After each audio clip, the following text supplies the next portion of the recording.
સુરેન્દ્રનગરમાં iconic road પર દબાણ હટાવવા મુદ્દે વહાલા તવલાની નીતિના આરોપો લાગી રહ્યા છે। શહેરમાં મહાનગરપાલિકાએ 60 ફૂટ રોડ પર આઇકોનિક રોડ બનાવવાની જાહેરાત કરી હતી, પરંતુ આ રોડની કામગીરીના પ્રારંભ સાથે જ રોડનું કામ વિવાદમાં આવ્યું।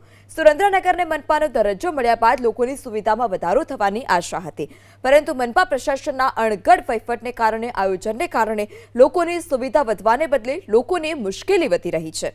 મનપા પ્રશાસન તરફથી શહેરના 60 ફૂટ રોડને આઇકોનિક રોડ બનાવવાની જાહેરાત કરી હતી। રસ્તાની કામગીરી પણ શરૂ કરી દેવામાં આવી, પરંતુ રસ્તાની પહોળાઈ 40 મીટરને બદલે માત્ર 24 મીટર જ રાખવામાં આવતા મનપા સામે પણ સવાલ ઉઠી રહ્યા છે। આખરે આઇકોનિક રોડ માટે રસ્તા પરના દબાણો હટાવવા નિર્ણય કરવામાં આવ્યો। અમુક સ્થળે 12 થી 14 ફૂટ જેટલા દબાણો દૂર કરી દેવામાં આવ્યા, જ્યારે અમુક સ્થળેથી દબાણો દૂર નથી કરવામાં આવ્યા। દબાણો દૂર કરવામાં વહાલા તવલાની નીતિ અપનાવવામાં આવતી હોવાનો પણ સ્થાનિકોએ આરોપ લગાવ્યો। સ્થાનિકોનો આરોપ છે કે મોટા અને વગદાર લોકોના ગેરકાયદે બાંધકામો જે દબાણો છે તે તોડવામાં નથી આવતા, જ્યારે નાના વેપારીઓના દબાણો દૂર કરી દેવામાં આવ્યા। સમગ્ર ગુજરાતમાં જ્યારે નવા નગરની રચના કરવામાં આવે અથવા તો નગરપાલિકામાંથી મહાનગરપાલિકા બનાવવામાં આવતી હોય છે, ત્યારે વિકાસના કાર્યો વિકાસ ગતિએ ચાલતા હોય છે। ત્યારે સુરેન્દ્રનગર શહેરમાં 60 ફૂટનો રોડ આઇકોનિક રોડ તરીકે જાહેર કરવામાં આવ્યો છે, અને આ આઇકોનિક રોડમાં 60 ફૂટના રોડ ઉપર 40 મીટર જેટલો આ રસ્તો પહોળો બનાવવાનો હતો, અને અહીંયા જે બાકીની જે જગ્યા રહે તે જગ્યા ઉપર લોકોને બેસવા માટે બાકડા મૂકવાના અને વોકિંગ ટ્રેક જેવી સુવિધાઓ ઉપલબ્ધ કરવાની હતી। ત્યારે હાલ તો અહીંયા ફૂટપાથ મોટી થઈ ગઈ છે અને રોડ સાંકડો થઈ ગયો છે તેવી પરિસ્થિતિનું નિર્માણ થયું છે।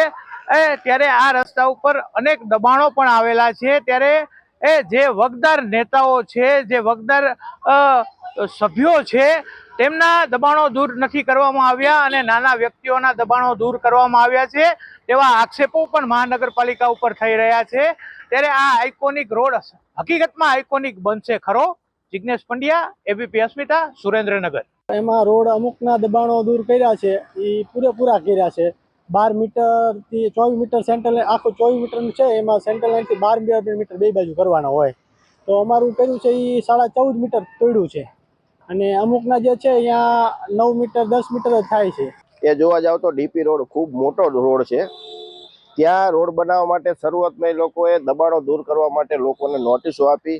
નાના વેપારીઓ છે એમના દબાણો દૂર કરવામાં આવ્યા, એ લોકો વાંધો લેતા હતા છતાં પણ દૂર કરવામાં આવ્યા। અને એ જ રોડ ઉપર વગદાર લોકો, રાજકીય આગેવાનો, પૂર્વ ધારાસભ્યો એ બધા રહે છે, મોટા મોટા બંગલા છે, એમના દબાણો દૂર કરવામાં હજી સુધી આવ્યા નથી। આગામી 3 માસમાં આઇકોનિક રોડ પૂર્ણ કરવાનું આયોજન છે। પીજીવીસીએલના પોલ સેફ્ટિંગ માટે પીજીવીસીએલ કચેરીને પ્રપોઝલ અમે અગાઉ સેન્ડ કરેલી હતી। DISS યોજના હેઠળ એની શિફ્ટિંગની કામગીરી હાલ પ્રગતિમાં છે।